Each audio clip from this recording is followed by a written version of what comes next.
इस्लाम को आप पढ़िए। इस्लाम कहता है कि जिसका पति मर जाता है तो वो इस्लाम की औरत मतलब मुस्लिम औरत 4 महीने तक घर से बाहर नहीं निकलती, वो छिपी रहती है ताकि पराया पुरुष उसे कोई देख ना सके। और ये भारतीय जनता पार्टी वाले जो हैं वो सोच रहे हैं कि पुलिस को भेज दें ताकि वो पराया पुरुष देख ले और उसका पूरा इस्लाम भैया मतलब इस्लाम से बर्खास्त कर दिया जाए। यही बात इनकी ये मीटिंग है। टीवी पैनल वाले इतनी बड़ी बड़ी फोटो लगा देंगे, ये देखिए शाइस्ता परवीन मिल गई, ये देखिए ये देखिए ये देखिए, वो अरुण गोस्वामी पूछता था भारत पूछता था भारत पूछता था भारतीय। अस्सलाम वालेकुम दोस्तों, मैं हूं शारिफ खान। अतीक अहमद की पत्नी शाइस्ता परवीन पर बात करने के लिए आज हमारे साथ अनुराग ओझा मौजूद हैं। ब्राह्मण समाज का ये वो लड़का है जो गोदी मीडिया की धज्जियां उड़ा देता है। शाइस्ता परवीन अपने पति यानी अतीक अहमद की मृत्यु के बाद 3 से 4 महीने की इद्दत पे हैं। वो कहाँ हैं ये कोई नहीं जानता, लेकिन वो जहां पर भी हैं वो इद्दत में हैं। इद्दत का मतलब होता है जब इस्लाम धर्म में किसी का पति मर जाता है, दुनिया से चला जाता है, तो उसकी पत्नी को 3 से 4 महीने किसी सेफ और सुरक्षित जगह पर बैठ करके 3 से 4 महीने की इद्दत करना होती है। उसके अंदर वो बाहर के किसी मर्द को नहीं देख सकती, ना ही कोई बाहर का मर्द उसको देख सकता है। तो इस पूरी प्रक्रिया को इद्दत कहते हैं। जहां एक तरफ गोदी मीडिया लगातार ये चला रही है कि शाइस्ता परवीन अपनी गैंग बना रही है, पुलिस से बदला लेने के लिए शाइस्ता परवीन लोगों को इकट्ठा कर रही है। लेडी डॉन शाइस्ता परवीन ने आज ये किया, कभी कभी पासा पलट देती है और इस तरह की खबरें चलाती है कि शाइस्ता परवीन अपनी परेशानियों से तंग आकर के खुदकुशी करने वाली हैं या वो खुदकुशी कर चुके हैं। दोस्तों, मैं आपको बता दूं, किसी की गोद में बैठकर उसके इशारों पर पत्रकारिता करने वालों को गोदी मीडिया कहते हैं। ये इसी तरह की गोदी मीडिया है जो किन्हीं खास लोगों से फंड लेती है और उन्हीं के हिसाब से खबरें बना करके चलाती है। तो अनुराग ओझा से आज आपकी बात कराऊंगा। ये ब्राह्मण समाज का हिंदू हमारा भाई है। इसने बिल्कुल ठीक सटीक जानकारी देने की कोशिश करी है। इसने बताया है कि इद्दत मुसलमानों में क्यों कराई जाती है और शाइस्ता परवीन जहां पर भी ये इद्दत पे है उनके खिलाफ जिस तरह की झूठी खबरें चलाई जा रही हैं। इतना ही नहीं, जब अनुराग ओझा से ये पूछा जाता है कि देश के अंदर रहने वाले लोग शरिया से चलेंगे या भारत के कानून से चलेंगे, तो बहुत ही प्यारा जवाब दिया इन्होंने कि देश के अंदर रहने वाला मुसलमान अपनी शरिया के हिसाब से चल सकता है। इस बात की आजादी भारतीय संविधान उनको देता है। जिस चीज की आजादी भारतीय संविधान उस देश के लोगों को देता है तो वो कानून से ही चलना उसको माना जाता है। अब भारत के मुसलमान, हिंदू, सिख, ईसाई अपने अपने धर्म के हिसाब से अगर वो चलते हैं तो इसमें कोई कानून का उल्लंघन नहीं है, क्योंकि भारतीय संविधान ने उनको ऐसे चलने की इजाजत दी है। मैं आपकी बात कराता हूं अनुराग ओझा से। बहुत ही बेहतरीन इंटेलिजेंट लड़के हैं, ब्राह्मण समाज से आते हैं। शाइस्ता परवीन और अतीक अहमद पर उनका क्या कहना है वो ध्यान से सुनिए। देखिए कि अतीक की हत्या नहीं, ये लोकतंत्र और संविधान और कानून की तो हत्या है ही। और इसके जो पत्नी इसकी जो कह रहे हैं ना, टीवी पैनल वाले दलाली कर रहे हैं, जो बता रहे हैं कि भाग रही है फरार है। अरे वही मतलब गैंग बना रही है। गैंग वोंग नहीं बना रही है। आप पहले इस्लाम को पढ़िए। इस्लाम कहता है हिंदू, मुस्लिम, सिख, ईसाई सबको मैं साथ में लेके चलने वाला हूँ, मैं सनातनी हूँ। ठीक, अब मैं बता रहा हूँ इस्लाम को आप पढ़िए। इस्लाम कहता है कि जिसका पति मर जाता है तो वो इस्लाम की औरत मतलब मुस्लिम औरत 4 महीने तक घर से बाहर नहीं निकलती, वो छिपी रहती है ताकि पराया पुरुष उसे कोई देख ना सके। और ये भारतीय जनता पार्टी वाले जो हैं वो सोच रहे हैं कि पुलिस को भेज दें ताकि वो पराया पुरुष देख ले और उसका पूरा इस्लाम भैया मतलब इस्लाम से बर्खास्त कर दिया जाए। यही बात इनकी ये मीटिंग है।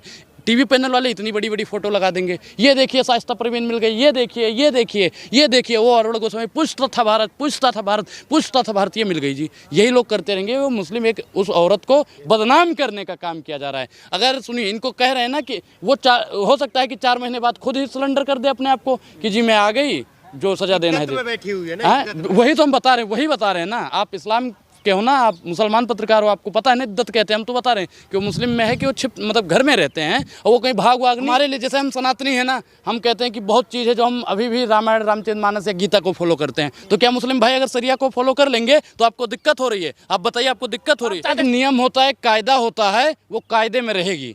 उसे कितना भी आप ढूंढ लोगे ना, ऐसे थोड़ी मिल जाएगी कि हाँ जी मैं बैठी हूँ। कानून की धज्जियां उड़ा रहे हैं। कानून की धज्जियां तब कहाँ मर गए थे वो कानून वाले और आप जैसे कानून के दलाल, जब वो भैया 4 ऐसे लाके ठोक दिए थे। इनकाउंटर उसके बेटे का कर दिया। कह रहे इनकाउंटर का मतलब क्या होता है बताइए आप? इनकाउंटर का क्या मतलब होता है? सिख के बेटे असद को मारा गया उसके पास पिस्तौल रही होगी हैं। अब इधर से भैया चल रही है गोली, ये मान लो पुलिस है, नहीं मैं पुलिस हूँ, ये अतीक का बेटा है, ठीक। इधर से गोली चल रही है, मैं मर जाता हूँ, मैं नहीं मरता और आप मर जाते हो, ये तमाशा उत्तर प्रदेश की पुलिस कर रही है, उत्तर प्रदेश की पुलिस करवा रही है। आप बताइए कि मुठभेड़ जब हुई, मैं मान गया जी, उसके बेटे को आपने मुठभेड़ में मारा, कितने पुलिस वाले मारे गए एक बार बताइए भैया। धड़ाधड़ गोली चल रही है, धड़ाधड़ गोली चल रही है, धड़ हत्याकांड में हत्याकांड आज नहीं है। आरोपी था, कोर्ट सजा दे देती, मैं बोलने नहीं आता जी, आरोपियों को सजा कोर्ट देगा, मैं आरोपियों के समर्थन में नहीं हूँ, लेकिन कानून की धज्जियां उड़ा रही है, इसलिए मैं। लेकिन आप उसका कानून वही कानून, उत्तर प्रदेश का वही कानून जिस कानून की हिफाजत में वो पहुंचते हैं अतीक अहमद और उसका भाई, और उसी कानून के सामने मुझे गोली मार दी जाती है, अतीक अहमद को गोली मार दी जाती है, उसके भाई को गोली मार दी जाती है। सुनिए, कानून की दुहाई मत दीजिए, कानून की दुहाई मत दीजिए। तब कहाँ चले गए थे पुलिस प्रशासन? वैसे तो कहते हैं मुठभेड़ में हमने गोली चला दिया, अतीक का बेटे को इसलिए मारा था। अरे महाराज, जब तीन लौंडे गोली चला रहे थे तब कहाँ मर गए थे? तुम हाथ पे हाथ रख के ऐसे बैठ गए। अब कानून के हिसाब से होगी, और अतीक को और असद को और उसके भाई को मारने के लिए कोई कानून नहीं। वाह भाई, 4 महीने तक भाई तो साहब जो कानून वो कहता है, सरिया कहता है, उनके इस्लाम धर्म कहता है, वो तो घर में रहेगी ना। हमारे हिंदू में नहीं होता कि भारत में सरिया लागू करेंगे। भाई सुन लो, दलाली मत करो। हिंदू धर्म में क्या है कि 13वीं नहीं होती ना, जब तक 13वीं 15 दिन तक कोई मतलब घर से ज़्यादा उठ पटांग नहीं करता। वो तो भाई इस्लाम में तो बहुत कड़ा कानून है, बहुत सख्त कानून है। वो तो पूरा बुरके में सब कुछ रहेगी भाई, सुरक्षित रहेगी, घर में ही रहेगी। कि शाइस्ता परवीन अगर 4 महीने बाद कर देगी, हो सकता है कि खुद सिलेंडर कर दे, और भैया कर देगी बिल्कुल। मैं तो जिम्मेदारी लेंगे, आप जिम्मेदारी लेते हैं? आप जिम्मेदारी ले रहे हो कि नहीं करेगी? आप जिम्मेदारी ले रहे हो? पुलिस भैया, ये मुस्लिम विरोधी पत्रकार है, देख रहे हो ना, जो इस्लाम कहता है, इस्लाम को मानते हो नहीं मानते हो? हम संविधान को मानते हैं। हम संविधान को मानते हैं। संविधान तो देश का कानून हमारे लिए सबसे ऊपर है। देश पहले, अब देश पहले, और देश की और कानून की और संविधान की हत्या कर दी जाए तो आप शांत रहो। आप देश पहले है। मैं तो कह रहा हूँ देश पहले है, लेकिन सुनोगे, लेकिन इस्लाम, अगर इस्लाम को दबाया जा रहा है तो अनुराग बोलेगा इस्लाम को दबाया जा रहा है। बिल्कुल दबाया जा रहा है, बिल्कुल दबाया जा रहा है, बिल्कुल दबाया जा रहा है, दबाया जा रहा है, दबाया जा रहा है, दबाया जा रहा है, दबाया जा रहा है। उस औरत के साथ में जुल्म हो रहा है, जुल्म हो रहा है, जुल्म हो रहा है। भारतीय जनता पार्टी उसे सुख चैन की सांस नहीं लेने दे रही है, सांस नहीं लेने दे रही, सांस नहीं लेने दे रही है। अगर 4 महीने के पहले अगर वो भाई सब अगर दिख गई ना, पुलिस प्रशासन ने उसकी फोटो खींच के, है मैडम, आज तक वाली रूबिका दीदी को और अंजना दीदी को दे दिया ना, तो भैया बड़े बड़े होल्डिंग में लगा देंगी। अब बताइए, उसको इस्लाम से बर्खास्त कर दिया जाएगा, नहीं कर दिया जाएगा? बताइए। तो आपको बड़ी चिंता हो रही है? भैया चिंता तो है ही। मैं क्या कह रहा हूँ कि आप भी, अगर आपके ऊपर भी ऐसा कुछ हो जाता है ना, मुझे आपकी भी चिंता रहेगी। योगी जी, अगर आपके साथ भी ऐसा 2009 में हो जाता ना, तो हो सकता है कि और भी हमारे जैसे कुछ अनुराग न कर दिया। तभी तो आप लोग ठंडे पड़े हो, तभी तो सवाल नहीं पूछ पा रहे हो। ठंडे तो आप लोग हो गए, लेकिन देश की जनता को ये सत्ता रूपी नाग कभी नहीं डस पाएगा। हम जनता हैं और जनता सब जानती है। योगी के साथ जो गलत हुआ है, मैं उस चीज का समर्थन करता हूँ। उसको इनकाउंटर कर दिया गया, ये गलत है नहीं गलत है? पुलिस प्रशासन की मौजूदगी में मार दिया गया, गलत है नहीं गलत है? आप जैसे दलाल और चाटुकार पत्रकार वहां पहुंच के गोली मार देते हैं, ये गलत है या नहीं गलत है? बोलिए, बोलिए। कोई नहीं बोल रहा है, सबके मुंह में दही जम गया इस बात पे। बोलिए, आपने माइक किस लिए पकड़ा था? हथियार पकड़ने के शौक था तो माइक छोड़ दीजिए। हथियार के साथ भी गलत हुआ है? असद के साथ गलत नहीं हुआ। मैं पूछ रहा हूँ कि अगर उसका इनकाउंटर हुआ है, मुठभेड़ हुई, तो भैया कितने पुलिस वाले मारे गए, ये भी बता दो। बताइए। आप लोग कह रहे हो ना बहुत बड़ा अपराधी था, ऐसे निशाना मारता था, उड़ता हुआ तितली को गिरा देता था, तो भैया मुठभेड़ हुई तो इतना भी तो कमजोर नहीं रहोगे। एक आध पुलिस वालों को तो लगी होगी ना गोली, कोई मारा वहाँ पे? कोई नहीं मारा। सिर्फ और सिर्फ ये साजिश रच के उत्तर प्रदेश की पुलिस, भरोसा हमें जवानों पे है, लेकिन जवान ही जब जवान की हिफाजत न कर पाए तो जवानों का कोई जवानी का मतलब नहीं रहता। यूपी में अब क्या होगा? यूपी में अब तख्ता पलट होगा और भारतीय जनता पार्टी की सरकार जो नपुंसक सरकार हो गई है, उनको इस्तीफा दे देना चाहिए। लोग खुश हो रहे हैं। किस बात के लिए खुश हो रहे हैं? 5 करोड़ लोग बांट रहे होंगे जो भारतीय जनता पार्टी की दलाली करते हैं, संघी लोग जो हैं। भैया देश की 135 करोड़ जनसंख्या जान चुकी है कि संविधान और लोकतंत्र की हत्या हो गई है, पुलिस प्रशासन की हत्या हो गई है, और वहाँ पे भैया तो आप लोग तमाशा कर रहे हो कि लड्डू बांट रहे। कौन लड्डू बांट रहे? लाइए सामने उसको। सोशल मीडिया पे वायरल है। जय श्री राम के नारे। नहीं, माया के दीवानों ऐसा काम न करो, राम का नाम तुम बदनाम न करो। हिम्मत थी तुम्हारे अंदर तो तुम कहते हैं ना कि मार दिया है, अब हम नहीं जाएंगे, ये करेंगे, वो करेंगे। राम का सहारा ले रहे हो तुम, बता रहे हो कि हमें राम ने, अरे राम सुनिए, राम को बदनाम करने की ये कोशिश की गई है, अल्लाह को बदनाम करने की कोशिश करते हैं लोग। बेशर्मों का नाम मत लीजिए। ये लोग सिर्फ और सिर्फ मुसलमानों को टारगेट करने का काम करते हैं। सुनाइए मत, सुनाना है तो जाके अपने चाचा मोदी जी को सुनाइए। अगर सुनाना है ना मैडम, तो आप अपने फूफा योगी जी को सुनाइए। अगर आप लोगों को सुनाना ही है तो उत्तर प्रदेश की प्रशासन को सुनाइए। हमको सुनाने की जरूरत नहीं है। यहाँ पे आप हमारी सुनोगे, यहाँ सिर्फ हमारी सुनने के लिए आए। तो उम्मीद करता हूं अनुराग ओझा ने जो कुछ भी गोदी मीडिया वालों को जवाब दिया वो आपको पसंद आए होंगे। और ये बात बिल्कुल सच है कि शाइस्ता परवीन जहां कहीं भी होंगी वो इद्दत के अंदर होंगी, क्योंकि इस्लाम धर्म के मुताबिक इद्दत करना बहुत अहम माना जाता है।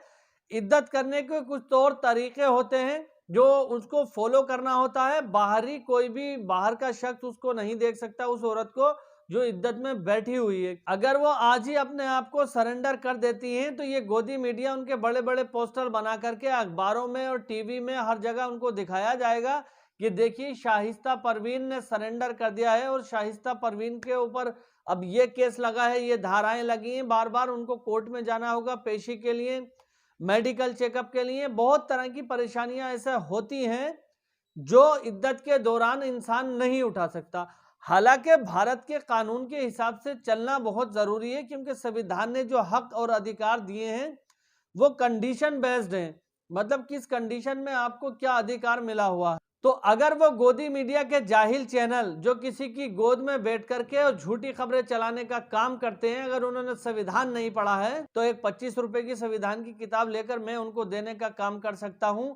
जिस तरह से देश का माहौल बना रही है गोदी मीडिया, आप जानते हैं कर्नाटक के अंदर अभी विधानसभा के चुनाव आने वाले हैं। हेमंता बिश्व शर्मा जो आसाम के मुख्यमंत्री हैं, जो पूरे देश के जहां जहां पर भारतीय जनता पार्टी की सरकार है, सारे प्रदेशों के मुख्यमंत्री इकट्ठे होकर के कर्नाटक पहुंच चुके हैं और लगातार माहौल बनाने की कोशिश कर रहे हैं। वहां पर इस तरह की बयानबाजी कर रहे हैं।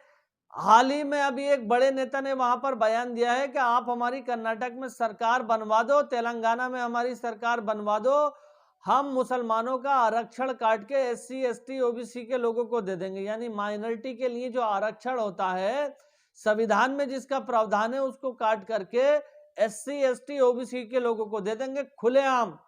भारतीय जनता पार्टी के बड़े नेता ने यह बात कही है, अमित शाह जी ने। अब आप ये लगा लीजिए कि इतना बड़ा जो देश के गृह मंत्री हैं उनके ऊपर ये बात शोभा देती है। यहीं से आप हिसाब लगा सकते हैं कि किस तरह से विभाजन की राजनीति की जा रही है, जहां एक तरफ मुसलमानों को बीजेपी में शामिल किया जा रहा है बड़े पैमाने पर। और मैं इसके बाद आपको एक और वीडियो दिखाऊंगा नेक्स्ट कल, उसके अंदर मैं आपको दिखाऊंगा कि कितनी बड़ी तादाद में पूरे भारत के अंदर मुसलमानों को भारतीय जनता पार्टी के अंदर शामिल किया गया है और उनके गलों में हार पहना करके उन्हें राजनीति में उतारा गया है। बहुत बड़ी तादाद में लोगों के साथ ये काम किया गया है।